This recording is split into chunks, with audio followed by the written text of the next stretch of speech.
வணக்கம். புதிய தலைமுறையின் இந்த சிறப்பு நேர்காணல் மூலமாக மீண்டும் உங்களை சந்திப்பதில் மிக்க மகிழ்ச்சி. இன்றைய இந்த சிறப்பு நேர்காணலில் நம்மிடையே பேச இருக்கும் ஆளுமை புதுச்சேரியினுடைய முதலமைச்சரும் காங்கிரஸ் கட்சியினுடைய மூத்த தலைவர்களில் ஒருவருமான திரு நாராயணசாமி அவர்கள். வணக்கம் சொல்லி வரவேற்கலாம். வணக்கம். வணக்கம் சார். இந்த புதுச்சேரியை வளர்ச்சிக்கு, அடுத்த கட்ட வளர்ச்சிக்கு எடுத்து செல்வதற்கு இங்கே இருக்கக்கூடிய நேர்மையான அதிகாரிகள் பணியாற்றுவதில் தடை ஏற்படுகிறது, அரசியல்வாதிகள் அதற்கு இடையூறு ஏற்படுத்துகிறார்கள் அப்படிங்கிற விமர்சனத்தை தொடர்ந்து துணைநிலை ஆளுநர் வைக்கிறார். குறிப்பாக நகராட்சி ஆணையரினுடைய இந்த மாற்றம் தொடர்பான பிரச்சனையில். அப்போது இது ஒரு ஒருங்கிணைந்து இணக்கமாக பணியாற்றக்கூடியதில் என்ன சிக்கல் ஏற்படுகிறது? ஒரு ஈகோ இஷ்யூவாக மாறிடுச்சா? புதுச்சேரி மாநிலத்தை பொறுத்த வரைக்கும்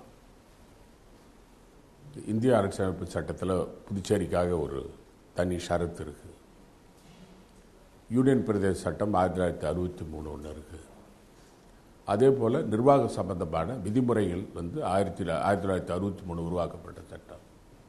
புதுச்சேரியில் பல துணைநிலை ஆளுநர்கள் வந்திருக்கிறாங்க, நிர்வாகம் பார்த்துருக்குறாங்க. பல அமைச்சரவைகள், காங்கிரஸ் அமைச்சரவை, திராவிட முன்னேற்ற கழகம், அனைத்து இந்திய அண்ணா திராவிட முன்னேற்ற கழக அமைச்சரெல்லாம் வந்திருக்கு. சில சமயம் துணைநிலை ஆளுநருக்கும் அமைச்சர்களுக்கும் முதலமைச்சருக்கும் கருத்து வேறுபாடுகள் கடந்த காலம் இருக்குது. இது புதுசு ஒன்றும் இல்லை. அதாவது இப்போ புதுச்சேரி மாநிலத்தை பொறுத்த வரைக்கும் நிர்வாகத்தில் எல்லோரும் அவர்களுடைய எல்லைக்குள் செயல்பட்டால் எந்த பிரச்சனையும் வராது. அவர் அரசியலமைப்பு சட்டம் எனக்கு கொடுத்திருக்கக்கூடிய அதிகாரத்தை தான் நான் பயன்படுத்துகிறேன்னு தொடர்ச்சியாக சொல்கிறார் துணைநிலை ஆளுநர். அதாவது நான் துணைநிலை ஆளுநரை பற்றி விமர்சனம் எதுவும் நான் செய்ய மாட்டேன். ஒன்று. ரெண்டாவது, நிர்வாக சம்பந்தமாக நான் எதுவும் சொல்ல மாட்டேன். ஏன்னு சொன்னால் அது அந்த நகராட்சி ஆணையர் திரு சந்திரசேகர் அவர்கள் நீதிமன்றத்தில், உயர் நீதிமன்றத்தில் வழக்கு போட்டிருக்காரு. அந்த வழக்கு நிலுவையில் இருக்குது. இன்றைக்கி அந்த வழக்கு வருது. அதனால் அது சம்பந்தமாக நான் எந்த விமர்சனமும் கருத்து சொல்ல மாட்டேன். இல்லை, நீங்கள் அவர்கள் சார்பாக சொல்ல வேண்டாம். உங்கள் சார்பாகவே நீங்கள் அவங்களோட இணக்கமாக பணியாடுறதுல உங்களுக்கு ஏதாவது ஈகோ இஷ்யூஸ் இருக்குதா? என்னை பொறுத்த வரைக்கும் நான் புதுச்சேரி மாநில மக்களின் நலனுக்காக எதையும் செய்ய தயாராக இருக்கிறேன். ஒன்று. ரெண்டாவது, நான் என்னை பொறுத்த வரைக்கும் தான் பேச முடியும், மற்றவர்களை பற்றி பேச முடியாது. நானும் என்னுடைய அமைச்சர்களை பற்றி தான் பேச முடியும். நானும் என்னுடைய அமைச்சர்களும் சட்டமன்ற உறுப்பினர்களும் நாங்கள் எங்களுடைய எல்லைக்கு உட்பட்டு தான் செயல்படுறோம். கோப்புகளை பொறுத்த வரைக்கும் விதிமுறைகளுக்கு உட்பட்டு தான் கோப்புகள் அனுப்புகிறோம். அதுக்கு பல கோப்புகள் ஏற்றுக்கொள்ளப்படுது, பல கோப்புகள் ஏற்றுக்கொள்ளப்படலை. அதுக்கு மறுபடியும் திருப்பி அனுப்புகிறோம். அது நடந்துக்கிட்டு இருக்குது. அதாவது ஒரு நிர்வாக சம்பந்தமாக என்னுடைய கருத்து என்னன்னு சொன்னால், நிர்வாகம் சம்பந்தமான விவகாரங்கள் ட்விட்டர்லேயோ ஃபேஸ்புக்லேயோ அல்லது வாட்ஸ்அப்லேயோ கொடுக்கக்கூடாதுன்னு சொல்லி மத்திய அமைச்சரவை, இன்ஃபர்மேஷன் டெக்னாலஜி மந்திரி அமைச்சர் ஒரு கடிதம் அனுப்பியிருக்கிறாங்க எல்லா மாநில அரசுகளுக்கும். ஏன்னு சொன்னால் அதனுடைய அந்த சர்வர் இருக்குது பாருங்கள், அது அமெரிக்காவில் இருக்குது. அதில் யார் வேண்டுமென்றாலும் அந்த ரகசியத்தை தெரிந்து கொள்ளுகின்ற வாய்ப்பு இருக்குது. அதனால் அதை பயன்படுத்தக்கூடாது. என்ஐசின்ற அரசாங்கத்தால் அங்கீகரிக்கப்பட்ட, இந்திய அரசாங்கத்தால் அங்கீகரிக்கப்பட்ட அதனுடைய சர்வர் இந்தியாவில் இருக்கிற அதை தான் பயன்படுத்த வேண்டும் என்று மத்திய அரசாங்கத்தோடைய உத்தரவு. அதை தான் நான் நடைமுறைப்படுத்தணும்னு சொன்னேன். அதாவது தனிப்பட்ட முறையில் உங்களை நான் நலம் விசாரிக்கிறது, சில கருத்துக்களை சொல்கிறது, அரசியலுக்கு அப்பாற்பட்ட கருத்தை சொல்கிறது, அது நிர்வாகம் அப்பாற்பட்ட கருத்து சொல்கிறத பற்றி ட்விட்டர், ஃபேஸ்புக்கில், வாட்ஸ்அப்பில் சொல்கிறது தப்பு இல்லை. ஆனால் நான் ரகசிய காப்பு பிரமாணம் எடுத்திருக்கிறேன். நான் அந்த சமயத்தில் எந்த ரகசியமும் அரசாங்கத்து ரகசியம் நான் காப்பேன், யாருக்கும் நான் வெளியிட மாட்டேன்னு சொல்லியிருக்கேன். அதனால் அதை பயன்படுத்தக்கூடாதுன்னு சொல்லி அதிகாரிகளுக்கு உத்தரவு போட்டிருக்கிறோம். கிரண்பேடி ரகசிய காப்பு பிரமாணத்தை மீறுகிறார்னு எடுத்துக்கலாமா? நான் சொல்ல, அவங்கள சொல்ல. இது சம்பந்தமாக மத்திய அரசாங்கத்துக்கு அந்த கோப்பு போயிருக்குது. மத்திய அரசாங்கம் அது சம்பந்தமாக முடிவு பண்ணுவாங்க. அவங்க மீறினாங்க இல்லைன்றதை சொல்லிட்டு நான் விரும்பலை. நான் சட்ட விதிமுறை அனுப்பப்பட்ட மத்திய அரசாங்கத்தால் அனுப்பப்பட்ட அந்த சுற்றறிக்கை பற்றி தான் நான் பேசுகிறேன். இது பாண்டிச்சேரிக்கு அப்படிங்கிறத விட்டுருங்க, அல்லது கிரண்பேடி அப்படிங்கிற ஒரு தனி மனிதரை விட்டுருங்க, ஒரு துணைநிலை ஆளுநரை விட்டுருங்க. இந்த மாதிரியான மாநில அரசுக்கும் ஆளுநருக்கும் அல்லது யூனியன் பிரதேசங்களில் இருக்கக்கூடிய முதலமைச்சர்களுக்கும் துணைநிலை ஆளுநர்களுக்கும் இடையிலான இந்த கருத்து மாறுபாடுகள் அல்லது சின்ன சின்ன இஷ்யூஸ் வர்றது அப்படிங்கிறது பல காலங்களில் இருந்திருக்கிறது. இது தனிநபர் சார்ந்ததாக எடுத்துக்கலாமா, அல்லது மைய அரசு இதன் பின்னால் இருக்கிறது அப்படின்னு சில மாநிலங்களில் விமர்சனம் வைக்கப்படுகிறது. தமிழ்நாட்டில் கூட அந்த மாதிரியான விமர்சனங்கள்லாம் வைக்கப்பட்டது. நீங்க அதை எப்படி டெல்லியில் கூட அரவிந்த் கெஜ்ரிவால் அதை சொல்லி நீங்க அதை எப்படி பாக்குறீங்க? என்னை பொறுத்த வரைக்கும் மத்திய அரசாங்கத்தோட சுமூகமான உறவோடு இருக்கணும். மாநிலத்தோட வளர்ச்சிக்காக எந்த பிரச்சனை இருந்தாலும் விட்டு கொடுத்து செய்யணுன்றது என்னுடைய கருத்து. ஆனால் அதுக்காக நான் எங்கள் கட்சி சொல்கிற கட்டளையை மீற மாட்டேன். அக்கட்சி கட்டளைக்கு உட்பட்டு மத்திய அரசாங்கத்தோடு ஒருங்கிணைந்து செயல்பட வேண்டிய கடமை பொறுப்பு எனக்கு உண்டு. உங்களுக்கு இருக்குது. மத்திய அரசாங்கம் அதே மாதிரி இல்லை அப்படிங்கிற அரவிந்த் கெஜ்ரிவால் போன்றவருடைய அல்லது தமிழக அரசியல் களத்தை விமர்சிக்கக்கூடியவருடைய விமர்சன பார்வையை நீங்கள் ஏற்றுக்கிறீங்களான்னு கேட்குறேன். ஆனால் மத்திய அரசை பொறுத்த வரைக்கும் நான் அணுகி மாண்புமிகு பிரதமர் நரேந்திர மோடி சந்தித்து பேசும்போது சரி, உள்துறை அமைச்சர் மாண்புமிகு ராஜ்நாத் சிங்கை சந்தித்து பேசும்போது சரி, நிதி அமைச்சர் மாண்புமிகு அருண்ஜேட்லியை சந்தித்து பேச சரி, மற்ற அமைச்சர்கள்லாம் சந்தித்து பேசும்போது சரி, எல்லோரும் எந்தவித மாற்று கருத்தும் அவங்களுக்கு இல்லை.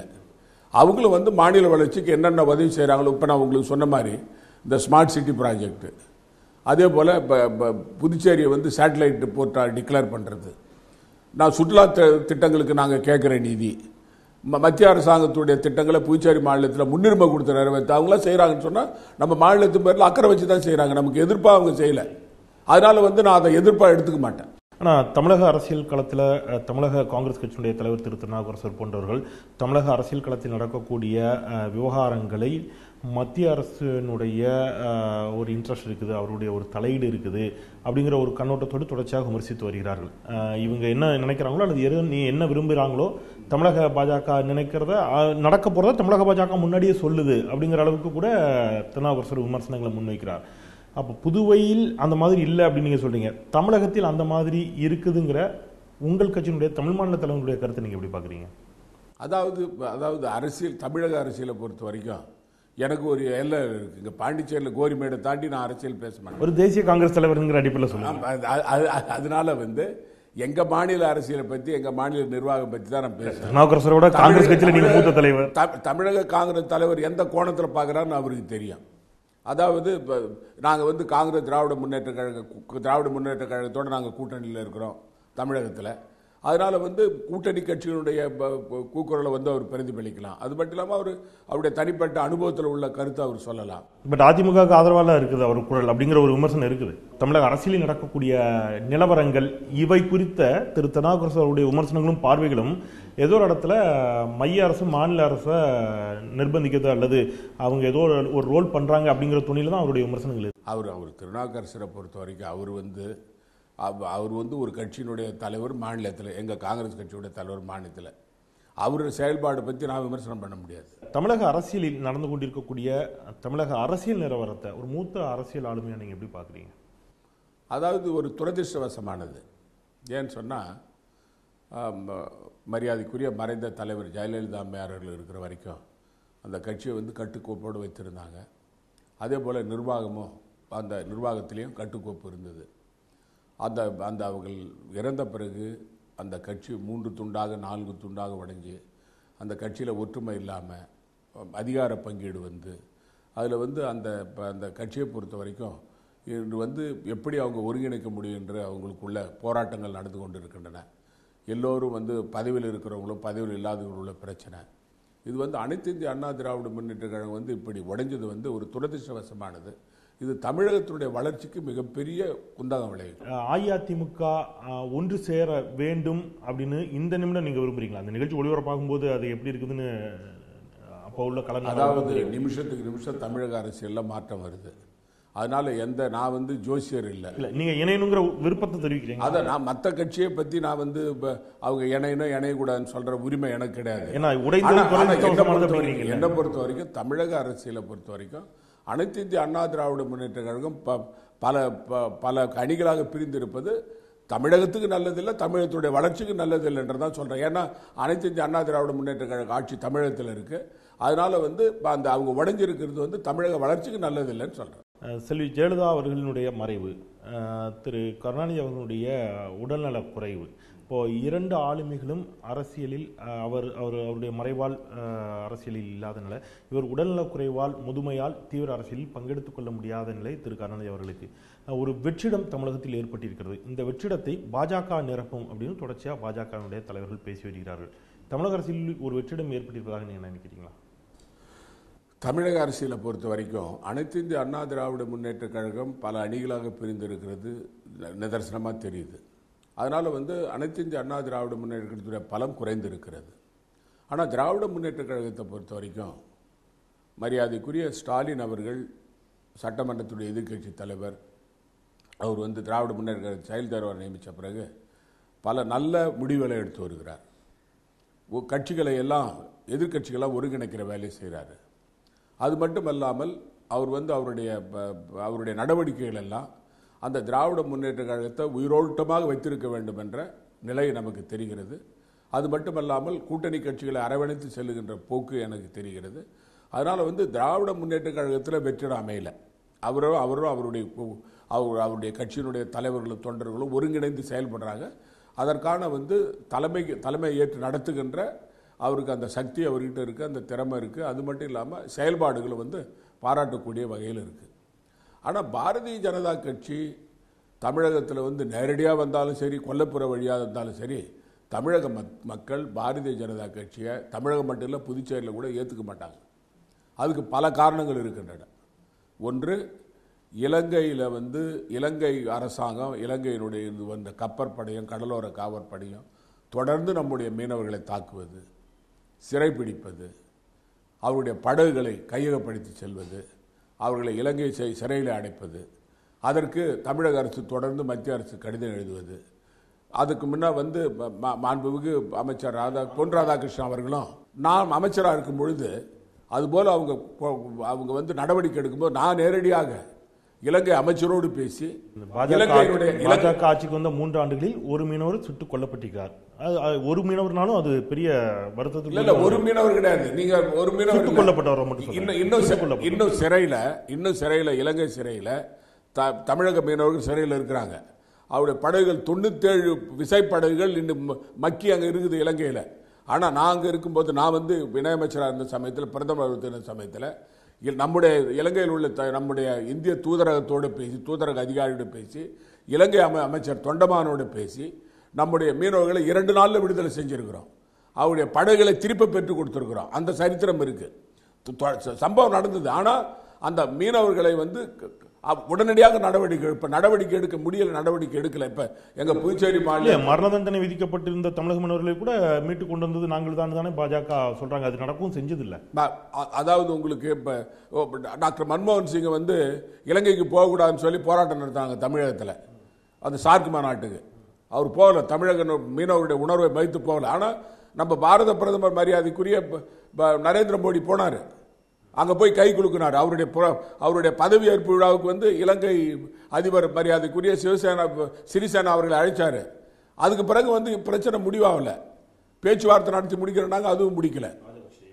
அது ஒண்ணு. ரெண்டாவது இப்ப நெடுவாசல்ல எரிவாயு எடுக்கிற பிரச்சனை புதுச்சேரி மாநிலத்தை கொண்டு வர நான் எதிர்த்தேன். இப்ப தமிழகத்தில் அந்த திட்டம் நிறைவேற்றுவாங்க, அந்த மக்கள் போராட்டம் நடத்துறாங்க. வளர்ச்சிக்கான திட்டம்னா கூட அந்த மக்களுடைய கருத்துக்களை கேட்டு அவர்கிட்ட சொல்லி இது வளர்ச்சிக்கான திட்டம் சொல்ல வேண்டிய கடமை யாருக்கு இருக்கு? அந்த திட்டத்தை நிறைவேற்ற மத்திய அரசாங்கத்துக்கு உண்டு. திரு நாராயணசாமி அவர்களுடைய மறக்க முடியாத அரசியல் பாதையில் ஒன்று கூடங்குளம் அணு உலை தொடர்பான போராட்டத்தில் தொடர்ச்சியாக திரு நாராயணசாமி அவர்கள் தான் அது தொடர்பாக செய்தியாளர்களை சந்தித்தவர். அன்றைக்கு அந்த மக்கள் அதை எதிர்க்கத்தான் செஞ்சாங்க. அன்றைக்கு அவருடைய கருத்துக்கள் கேட்கப்படலை. ஆனால் அதாவது 95% மக்கள் ஏற்றுக்கினாங்க, 5% மக்கள் தான் எதிர்த்தாங்க. ஆனால் இன்று 2000 மெகாவாட் மின்சாரம் வருது. அந்த திட்டம் நாங்கள் கொண்டு வந்ததுனால 2000 மெகாவாட் மின்சாரத்தில் உங்களுக்கு 90% தமிழகத்துக்கு கிடைக்குது. தமிழக மக்களுக்கு மின்சாரம் தடையில்லாத கிடைக்கிறது கூடங்குளம் அணு மின் நிலையம் ஒரு உதாரணம். அதனால நான் எடுத்த நடவடிக்கை நல்லது என்று மக்கள் அங்கீகரிச்சிருக்கிறாங்க.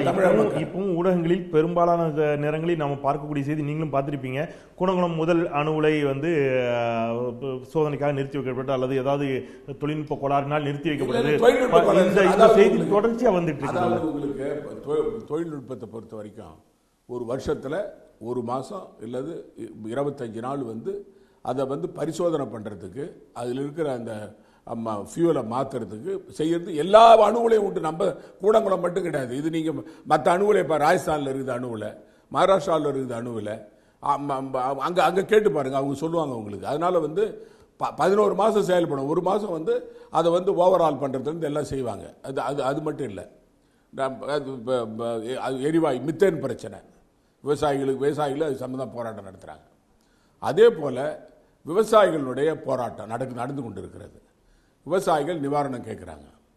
இந்த தமிழகத்து விவசாயிகள் மட்டும் இல்லை, எங்களுடைய மாநில விவசாயிகள் மட்டும் இல்லை, மகாராஷ்டிரா மாநில விவசாயிகள், கர்நாடக மாநில விவசாயிகள், மழை இல்லை, காவிரி தண்ணீர் கிடைக்கல, உச்சநீதிமன்ற தீர்ப்பு நிறைவேற்ற முடியல, எல்லாம் தரிசு நிலமாக இருக்குது.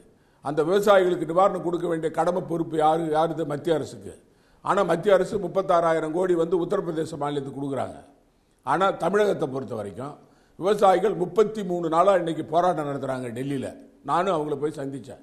அவங்களுக்கு ஆதரவு சொல்லிட்டு மத்திய நிதி அமைச்சர் அருண்ஜேட்லியை சந்தித்து அவர்கிட்ட அவங்க கேட்குறது என்ன, வங்கி கடனை ரத்து செய்யணும். எங்கள் ஆட்சியில் நாங்கள் செஞ்சோம்.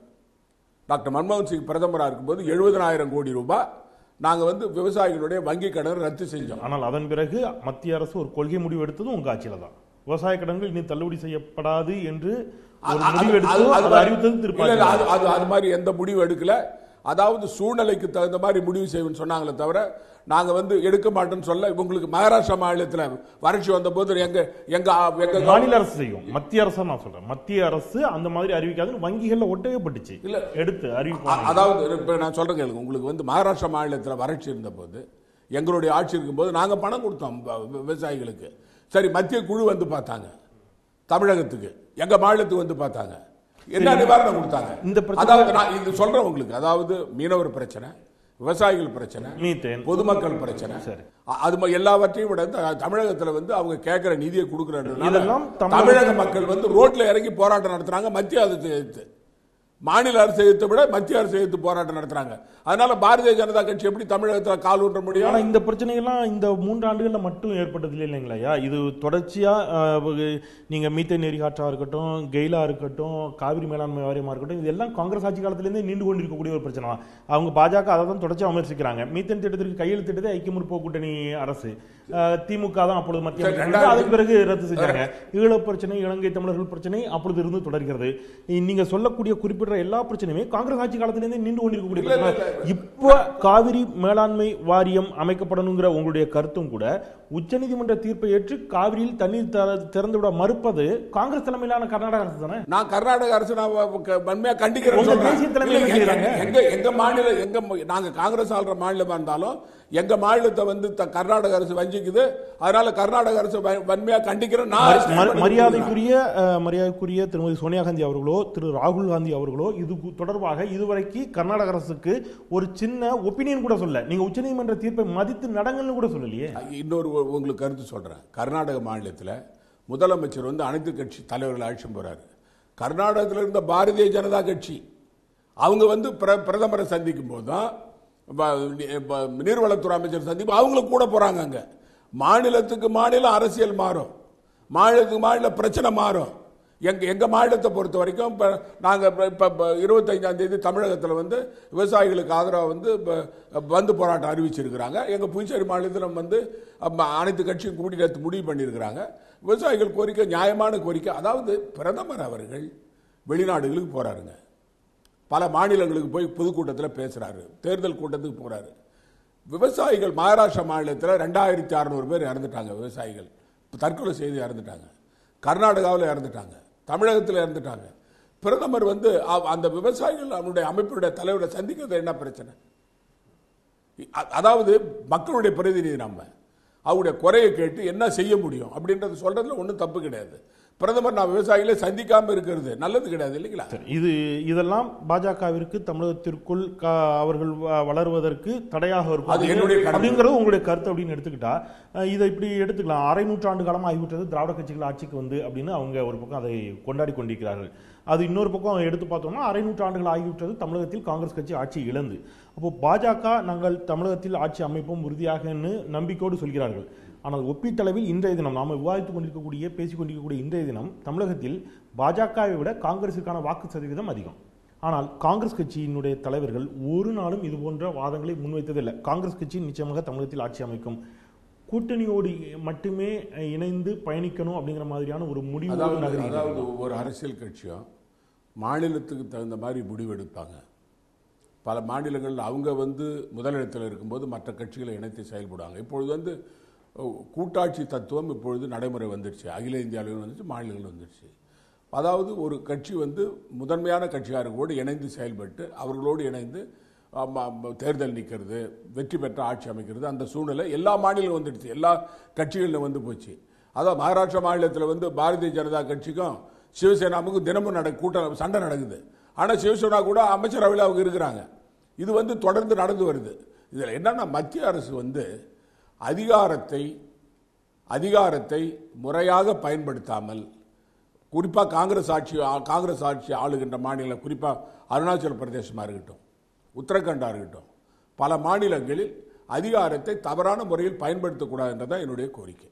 இப்போ இவங்க காங்கிரஸ் இல்லாத இந்தியா அப்படிங்கிறத தொடர்ச்சியாக பாஜக வைத்துக்கொண்டே வந்தாங்க. இப்போ நடைபெற்று முடிந்த 5 மாநில தேர்தலில் UPயில் அவங்க தனி மெஜாரிட்டியோட ஆட்சி அமைக்க முடியாது, உத்தரகாண்டில் வந்திருக்கிறாங்க.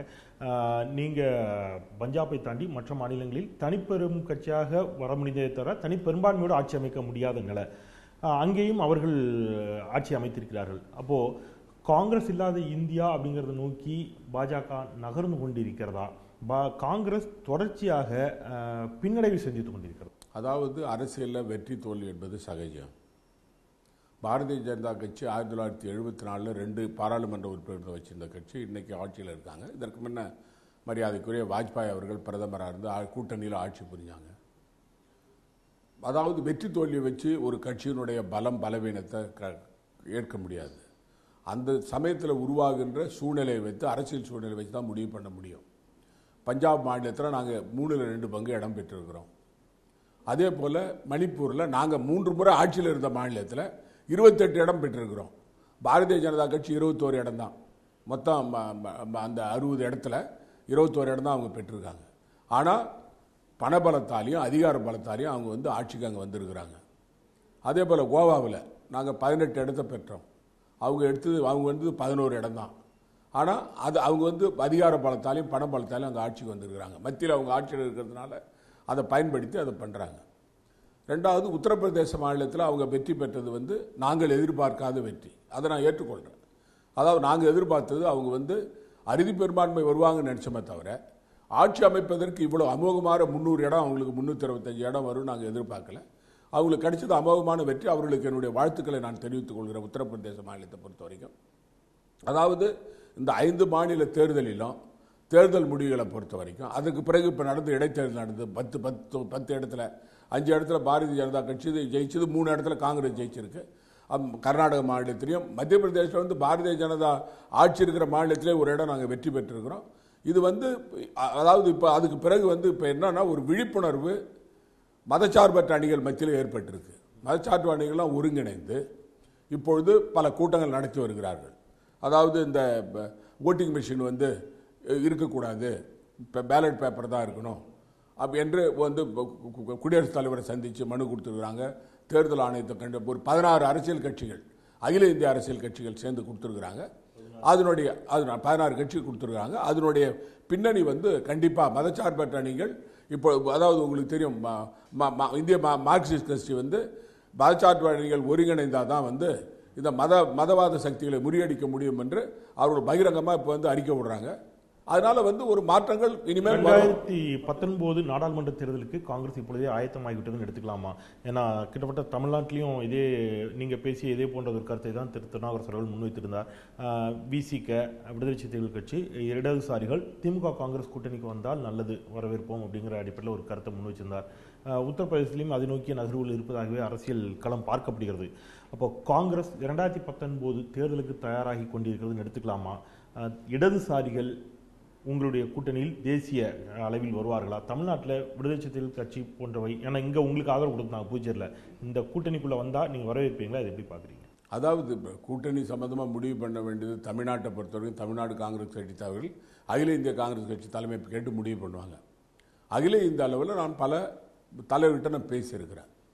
அவருடைய எண்ணம் கருத்து என்னன்னு சொன்னால், நாட்டுடைய ஒற்றுமைக்காகவும் பாதுகாப்புக்காகவும் நாட்டில் வந்து மதவாத சக்திகள் தலை தூக்கக்கூடாது என்பதற்காகவும் காலத்தின் கட்டாயமாக நாங்கள் ஒருங்கிணைக்கணுன்ற ஒரு எண்ணம் கருத்து நான் டெல்லியில் இருக்கிற கம்யூனிஸ்ட் கட்சி தலைவர்களை சந்திக்கும் போது என்கிட்ட கூறியிருக்கிறாங்க. காங்கிரஸ் கட்சியும் வந்து அதை நோக்கி போய் சென்று கொண்டு இருக்கிறது. அன்னை சோனியா காந்தி அவர்கள் வந்து குடியரசுத் தலைவரை வந்து அவர் தலைமையில் தான் போய் குறிப்பாக பகுஜன் சமாஜ் கட்சியும் சமாஜ்வாதி கட்சியும் எதிரும் புதிருமான கட்சிகள் அவர்களே அழைச்சின்னு போய் மனு கொடுத்துருக்குறாங்க. அதனால் வந்து பல அரசியல் மாற்றங்கள் இன்னும் 2 வருஷம் இருக்குது. பாராளுமன்ற தேர்தலுக்கு பல மாற்றங்கள் வரும். கூட்டணி வந்து அமைவது எப்படின்னு சொல்ல முடியாது. இது வந்து 2 வருஷத்துக்கு முன்ன சொல்றது வந்து ரொம்ப ப்ரீமெச்சூர். இது கொஞ்சம் அடித்தளமாக இருக்கலாம். திரு ராகுல் காந்தி அவர்கள் தலைவர் பொறுப்பை ஏற்கணும், காங்கிரஸ் தலைவர் பொறுப்பை ஏற்கணுங்கிற கருத்துக்கள் தொடர்ந்து முன்வைக்கப்படுகிறது. அவரை பிரதமர் வேட்பாளராக முன்னிறுத்தி தேர்தலை சந்திக்கணுங்கிற கருத்து முன்வைக்கப்படுகிறது. ஒரு காங்கிரஸ் கட்சியினுடைய தலைவர் என்பதை தாண்டி ஒரு காங்கிரஸ் கட்சியினுடைய தொண்டர் அப்படிங்கிற மனநிலையில் கூட திரு ராகுல் காந்தி அவர்கள் தலைவர் பொறுப்பை ஏற்கணும்னு நீங்கள் நினைக்கிறீங்களா? அவரை பிரதமர் வேட்பாளராக முன்னிறுத்தினால் அது எந்த அளவுக்கு வெற்றி வாய்ப்புகளுக்கு வழி கொடுக்கும்னு நினைக்கிறீங்க? அதாவது தலைவர் ராகுல் காந்தி அவர்கள் கட்சி தலைவராக வரணுன்றதில் நான் முழுமையாக ஆதரிக்கிறேன். அது மட்டுமல்லாமல் அன்னை சோனியா காந்தி அவர்கள் வழிகாட்டணுன்றதுலையும் நாங்கள் வந்து உறுதியாக இருக்கிறோம். அன்னை சோனியா காந்தி அவர்கள் எங்களுக்கு வந்து மூத்த தலைவராக இருந்து எங்களுக்கு வழிகாட்டணும். அது மட்டும் இல்லாமல் நம்ம கூட்டணி கட்சிகள்லாம் ஒருங்கிணைந்து எடுக்க வேண்டிய முடிவு யார் பிரதமராக வரணுன்றது அதை இப்பயே சொல்ல முடியாது. காங்கிரஸ் கட்சி அறிவிக்கலாம். மற்ற கூட்டணி கட்சிகள் ஏற்றுக்கிறது அவங்களுக்கு தரப்பு நியாயம். காங்கிரஸ் கட்சி அறிவிக்கலாம். இல்ல, காங்கிரஸ் கட்சியை பொறுத்த வரைக்கும் நம்ம வந்து எங்களுடைய என்ன தனிப்பட்ட கருத்தை நான் சொல்றேன். தனிப்பட்ட கருத்தை பொறுத்த வரைக்கும் தலைவர் ராகுல் காந்தி கூட நெருங்கி பழகணும். நான் பல மாநிலங்களுக்கு நான் அமைச்சராக இருக்கும்போது அவரோட சென்ற போது சரி, அல்லது பல மாநிலங்களுடைய பொதுச் செயலாளராக மத்திய பிரதேச மாநிலம், ஒரிசா, சத்தீஸ்கர், அது மேற்கு வங்காளம், அதே போல் பஞ்சாபு, வடகிழக்கு மாநிலங்கள் அங்கே நான் செல்லும்போது அவர் கூட பல முறை போயிருக்கிறேன். அவர் ரொம்ப எளிமையானவர். ரொம்ப வந்து அவர் வந்து நிதானமாக பெரியவர்களை மதிக்கிற ஒரு பெரிய மனிதர். அது மட்டும் இல்லாமல் அவருடைய நடவடிக்கையெல்லாம் வந்து மக்களுக்கு சேவை செய்யணும், ஏழை எளிய மக்களுக்கு சேவை செய்யணும், மலைவாழ் மக்களுக்கு பணிபுரியணும், ஆயுதிராவிட மக்களுக்கு சேவை செய்யணும், வாக்கின் அடித்தளத்தில் இருக்கிற மக்களுடைய வாழ்க்கை மேலே வரணுன்றதுல அவருடைய எண்ணங்கள்லாம் தெளிவாக இருக்குது. ஆனால் அப்படி ஒரு தலைவரை இந்த ஊடகங்கள்லாம் வந்து ஒரு தவறாக திரிச்சு அவர் வந்து வெளிநாட்டுக்கு போகிறாரு அப்படின்ற மாதிரி அவங்க கொச்சப்படுத்துனதன் காரணமாக சில பின்னடைவு எங்களுக்கு இடையில இருந்தது. இப்போ வந்து அவர் தீவிரமான அரசியலில் இறங்கி இருக்கிறாரு. அவர் தலைவர் ராகுல் காந்தி அவர்கள் காங்கிரஸ் கட்சியுடைய தலைவராக இருக்கணுன்றது எங்களுடைய கருத்து.